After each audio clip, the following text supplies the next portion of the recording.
Crime branch ने ट्राइजर world नाम से फर्जी कंपनी बनाकर ठगी करने वाले 2 आरोपी को गिरफ्तार किया है। आरोपी यूट्यूब के जरिए घर बैठे कमाई का झांसा देते थे। क्राइम ब्रांच की इको सेल ने एक बड़ी साइबर ठगी का भंडाफोड़ करते हुए ट्राइजर वर्ल्ड नामक फर्जी कंपनी के 2 फरार डायरेक्टरों को गिरफ्तार किया है। आरोपी अनिल सुरेश शर्मा और विपुल शिवाजी बाविस्कर को पुलिस ने दबोच लिया, जिन्हें कोर्ट में पेश कर 26 मई तक पुलिस रिमांड पर लिया गया था। इससे पहले मोहित पटेल, केविन ब्रह्मभट्ट और महेश गुसाई सहित कुल 6 लोगों के गिरोह का पर्दाफाश हो चुका है। इस गैंग ने यूट्यूब और फोन कॉल्स के जरिए लोगों को घर बैठे कमाई का लालच देकर करीब 56,94,000 रुपए की ठगी की।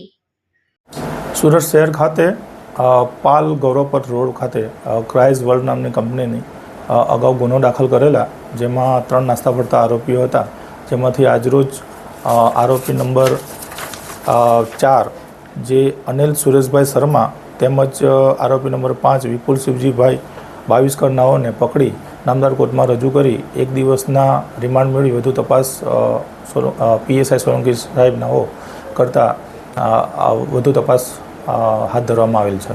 સાહેબ, કઈ રીતના ફૂલેકું ફેરવું હતું અને આ આરોપીની ભૂમિકા શું છે? આ આરોપીઓ કંપનીના ડિરેક્ટર છે અને તેઓ 2400 રૂપિયા ભરી અને તેના 1,12,000 જેવા સમથિંગ એમાઉન્ટ આપવાની વાત કરી અને તેવી લોભામણી જાહેરાત આપીને 15 જેટલા માણસોનું છેતરપિંડી કરેલી છે। સાહેબ, આ આરોપી છે 3 વર્ષથી ક્યાં ફરાર હતા અને કઈ રીતના આ લોકોએ અંજામ આપ્યો હતો? તેઓ પોતાના સરનામાં અને રહેઠાણની જગ્યા તેમજ જે વેપાર ધંધો કરતા હતા તે અલગ જગ્યાએ કરી અને નાસ્તા ફરતા હતા।